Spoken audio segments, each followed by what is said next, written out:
सियापति रामचंद्र भगवान की जय, पवन सुत हनुमान की जय। जय जय श्री सीताराम। एक गांव में, छोटा सा गांव था, उस गांव में एक केवट रहता था जो नाव चलाता है और रघुनाथ जी का बहुत बड़ा भक्त, मगर वो थोड़ा मूर्ख था। मतलब उसको क्या कहते हैं, निर्छल, कोई छल कपट नहीं। और तभी तो रघुनाथ जी का बहुत बड़ा भगत। किसी ने उसको मंत्र बताया कि तुम जब भी रघुनाथ जी के मंदिर पे जाना तो कहना कि प्रभु हम आपके हैं और आप हमारे हैं, बस यही कहना तुम। वो केवट बोला कि ठीक है, यही कहेंगे। अब इतनी बार कहा कि उसको कंठस्थ हो गया, याद हो गया। उसकी लड़की एक थी, एक लड़का था। लड़की विवाह करने योग्य हो गई तो सोचा कि थोड़ा सा पैसे का अभाव है, कुछ सेठ से धन ले लेते हैं कर्ज और बच्ची का विवाह कर लेते हैं, और उसके बाद फिर मेरा बेटा है, हम हैं, दोनों आदमी हम लोग कमा करके और सेठ का धन वापस कर देंगे। धन ले लिया, बच्ची का शादी कर लिया और पिता पुत्र दोनों मेहनत मजदूरी करके, दिन रात इकट्ठा करके, बड़ी मेहनत से पैसा लगा कमाने, और पैसा कमा करके सेठ जी को वापस कर दिया। मगर सेठ जी बेईमान टाइप का आदमी था। पैसा ले लिया और रसीद नकली वाला दे दिया, और कुछ दिन के बाद कचहरी में केस कर दिया उस मलाह के ऊपर। पुलिस आई और बोली कि भाई तुम्हारे ऊपर केस हो गया है और तुम्हें कोर्ट में हाजिर होना है। तो मलाह बोला कि गया। जज साहब बोले कि तुमने सेठ का पैसा क्यों नहीं लौटाया? मलाह बोला कि प्रभु हम तो लौटा दिए हैं इनका पैसा। तो नहीं, तुम नहीं लौटाए हो, कोई रसीद, कोई सबूत है तुम्हारे पास? किसी ने सुना है तुम्हें? किसी ने देखा है तुम्हें पैसा देते हुए?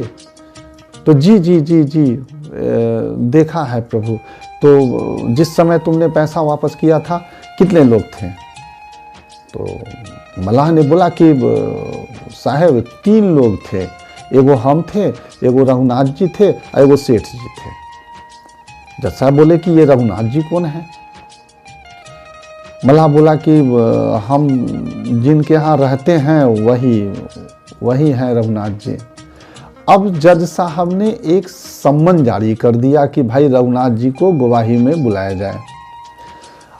अब संतरी गया गांव में, पूरे गांव रघुनाथ जी, कोई था ही नहीं रघुनाथ जी का। तो एक आदमी ने बताया कि भाई रघुनाथ जी तो कोई नाम का नहीं है, मगर वहाँ पे एक पीपल के पेड़ से थोड़ा सा बगल में एक रघुनाथ जी का मंदिर है, तो वहाँ पे जाइए, पुजारी जी से मिलिए। तो गया संतरी, बोला कि सो रघुनाथ जी, तो हाँ रघुनाथ जी का ही ये घर है, मंदिर उन्हीं का है, तो भाई उनके नाम का सम्मान है, ये आप रिसीव कर लीजिए। अब पुजारी महाराज रिसीव कर लिए, उसको साइन करके दे दिए। बोले कि हाय हो प्रभु, आज तक तो आपके यहाँ मिठाई, आभूषण, कपड़ा आता था, आज सम्मान आया है। चलिए ले जाकर और रघुनाथ जी के श्री चरणों में कागज सम्मान का रख दिया, और हाथ जोड़कर पुजारी बोला कि प्रभु वो केवट है ना, उसी का ये है। चूँकि पुजारी जी जानते थे सारा माजरा, तो उनको पता था, तो प्रभु उसकी लाज रख लीजिएगा। अब जो तारीख था, जिस तारीख को जाना था गवाही देने रघुनाथ जी को, उस दिन काफ़ी अच्छा श्रृंगार उंगार पुजारी जी कर दिए कि भाई प्रभु जाएंगे तो वहाँ पे कुछ सुंदर दिखना चाहिए। एक बूढ़ा कमर से झुका हुआ लाठी हाथ में ले करके फटा पुराना कपड़ा पहने और पहुँचे हमारे प्रभु। जज बोले कि भाई इनका गवाही को रघुनाथ जी को बुलाया जाए। पहुँचे और ऐसी गवाही दिए कि एक के हेयरिंग में, एक के गवाही में केस खत्म। अब जज साहब तो बोले कि विचित्र गवाह है, और केस खत्म हो गई और सेठ जी को सजा हो गया, पूरा सबूत मिल गया जज साहब को, सेठ जी को सजा हो गई। जब मध्यांतर हुआ, लंच का समय हुआ, तो जज साहब अपने चेंबर में जाकर जलपान नाश्ता खाना करने के लिए जो छुट्टी होती है, तो केवट को बुलाए अपने चेंबर में और बोले कि वो वही रघुनाथ जी थे। तो जी वही हमारे रघुनाथ जी थे। संतरी को बुलाया, बोला कि सो भाई वो वही रघुनाथ जी थे। तो बोला कि नहीं, हम तो पुजारी को दे दिए थे। तो अच्छा वो पुजारी आया था। तो नहीं, हम जिसको सम्मान दिए थे वो ये व्यक्ति नहीं था, हम तो पुजारी को दिए थे, वो दूसरा था। अब केवट को बुला करके पूछे जज साहब कि भाई वो कौन थे? तो बोले हुजूर वही तो हमारे रघुनाथ जी थे जो बोले हैं, गवाह दिए हैं। अब जज साहब तो समझ गए माजरा, भाई पढ़े लिखे लोग समझ गए माजरा।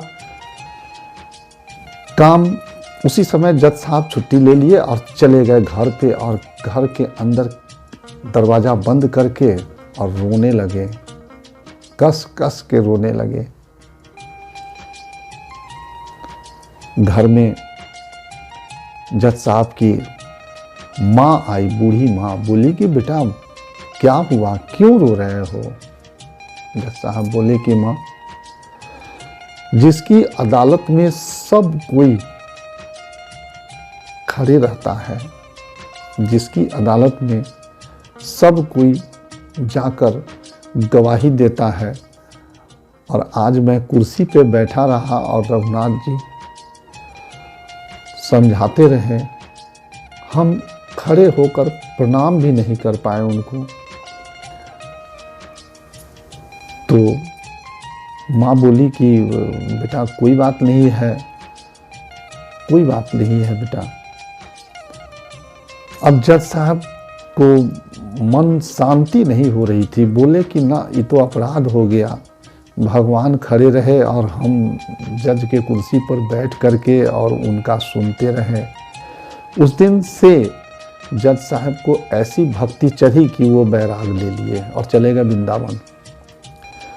और वृंदावन में जाकर के उन्होंने एक संकल्प लिया कि जब तक हमारी जिंदगी रहेगी तब तक हम बैठेंगे नहीं। और जज साहब बैठे नहीं, कभी नहीं बैठे। कोई कहता भी था कि भाई क्यों नहीं आप बैठते हैं, क्यों हमेशा आपको खड़े देखते हैं। जज साहब बोले कि हम अपने कचहरी में रघुनाथ जी को खड़ा हुए थे और हम कुर्सी पे बैठे हुए थे। तो हमने संकल्प लिया है कि मैं उनके कचहरी में ही अपनी जीवन को गुजारूंगा और जीवन में कभी नहीं बैठेंगे, कभी नहीं। और फिर जज साहब धीरे धीरे बूढ़े हो गए वहीं पे, लेकिन संकल्प तोड़े नहीं, कभी नहीं बैठे। और उनकी मृत्यु हो गई और वो सीधे परम लोक पहुँचे प्रभु श्री रघुनाथ जी के श्री चरणों में। तो कभी कभी ऐसा होता है कि किस रूप में आपके नारायण आपके सामने आते हैं, ये कहना काफ़ी मुश्किल है, काफ़ी मुश्किल है, एकदम परे कोई नहीं बता सकता है इसको। किस रूप में आएंगे, किस रूप में आपको आकर दर्शन दे जाएंगे, ये कहना बड़ी मुश्किल है। इसलिए प्रत्येक मानव को मानव से प्रेम बना कर रखना चाहिए, क्योंकि मानव सेवा ही और मानव सहयोग ही सच्चा धर्म है, बाकी सब बेकार। जय जय श्री सीताराम, जय जय श्री सीताराम।